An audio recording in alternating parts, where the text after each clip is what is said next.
कभी सोचा है कि ब्रह्मा, विष्णु, महेश ये सब सिर्फ मंदिरों में ही नहीं है? असल में ये सारे देवता हमारे भीतर ही वास करते हैं। हमारा शरीर कोई साधारण चीज नहीं है, ये एक चलती फिरती चेतन मंदिर है और हमारा मस्तिष्क वो उसका सबसे पवित्र स्थान है, जैसे किसी मंदिर का गर्भगृह होता है। आज जो मैं आपको बताने वाली हूँ वो कोई कहानी नहीं है, ये एक ऐसा प्राचीन रहस्य है जिसे सदियों से सिर्फ कुछ गिने चुने योगियों ने ही जाना था। आज हम जानेंगे कि हमारे मस्तिष्क में ही वो सभी देवता छुपे हुए हैं और कैसे हर एक ऊर्जा केंद्र विज्ञान और अध्यात्म दोनों से जुड़ा हुआ है। भाग 1, शरीर मंदिर है, मस्तिष्क उसका ब्रह्मांड। शास्त्रों में बार बार कहा गया है, यत् पिंडे तत् ब्रह्मांडे, यानी जो कुछ शरीर में है वही पूरे ब्रह्मांड में है। अब जरा सोचिए, जिस तरह हर मंदिर में एक गर्भगृह होता है, उसी तरह हमारे मस्तिष्क में भी एक अदृश्य गर्भगृह है। इसी जगह से आत्मा की चेतना बाहर की दुनिया से जुड़ती है। इसीलिए कहते हैं हम बाहर जाकर भगवान को ढूंढते हैं, जबकि वो तो हमारे भीतर हमारे मस्तिष्क में ही छुपे हुए हैं। भाग 2, हमारे मस्तिष्क में देवताओं के वास्तविक स्थान। भगवान ब्रह्मा। भगवान ब्रह्मा को सृष्टि का रचयिता कहा गया है और हमारे मस्तिष्क में जो पिट्यूटरी ग्लैंड है वो शरीर के विकास, हार्मोन और चेतना को नियंत्रित करता है। यानी हमारे शरीर के भीतर जो भी निर्माण होता है वो शक्ति भगवान ब्रह्मा के समान ही है। भगवान विष्णु। भगवान विष्णु का कार्य है पालन करना, संतुलन बनाए रखना और मस्तिष्क में थैलेमस वही केंद्र है जो दाएं और बाएं हिस्से को संतुलित रखता है। हमारी भावनाएं, सोचने का तरीका और शांति सब कुछ इससे जुड़ा है। यह अंदर का पालन करता यानी भगवान विष्णु का रूप है। भगवान शिव।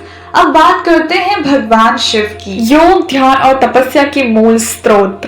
पीनियल ग्लैंड जो मस्तिष्क के बीच में होता है, योग में उसे ही आज्ञा चक्र कहा गया है। जब हम गहरे ध्यान में जाते हैं यही ग्लैंड सक्रिय होता है। विज्ञान भी मानता है कि यहाँ से निकलने वाला DMT एक दिव्य अनुभव होता है। इसे ही गॉड मॉलिक्यूल कहा जाता है, यानी भगवान शिव हमारे भीतर उसी स्थान पर विराजमान है जहाँ तीसरा नेत्र खुलता है। माँ सरस्वती। माँ सरस्वती ज्ञान, वाणी और कला की अधिष्ठात्री देवी हैं। मस्तिष्क का सेरेबेलम वही भाग है जो हमारी रचनात्मकता, संतुलन और भाषा को नियंत्रित करता है। जब हम कुछ सुंदर गाते हैं, बोलते हैं, रचते हैं तो वो प्रेरणा माँ सरस्वती की कृपा से आती है और वो शक्ति भी हमारे भीतर ही छुपी होती है। माँ लक्ष्मी। माँ लक्ष्मी सिर्फ धन की देवी नहीं है, वो सुख, संतुलन और जीवन की पूर्णता की प्रतीक है। मस्तिष्क में जो हाइपोथैलेमस होता है वो हमारी इच्छाओं, संतोष और आनंद को नियंत्रित करता है। जब ये केंद्र संतुलन में होता है तभी हमें आंतरिक सुख और समृद्धि का अनुभव होता है। यानी माँ लक्ष्मी का निवास भी हमारे भीतर ही है। भाग 3, प्राचीन मंदिरों का असली रहस्य। क्या आपने कभी सोचा है प्राचीन मंदिरों की बनावट ऐसी ही क्यों होती थी? क्यों मंदिर में घंटी बजाई जाती है, शंख बजता है, दीप जलते हैं और धूप दी जाती है? ये सब हमारे मस्तिष्क के ऊर्जा केंद्रों को जगाने के लिए होते हैं। घंटी और शंख की ध्वनि मस्तिष्क की तरंगों को सक्रिय करती हैं। दीप और धूप हमारी चेतना को केंद्रित करते हैं। मंदिर का गर्भगृह वो हमारे मस्तिष्क के आज्ञा चक्र की तरह ही होता है, सबसे अंदर, सबसे शांत, सबसे दिव्य। भाग 4, इन देवताओं को कैसे जागृत करें? अब सवाल है, इन शक्तियों को हम अनुभव कैसे करें?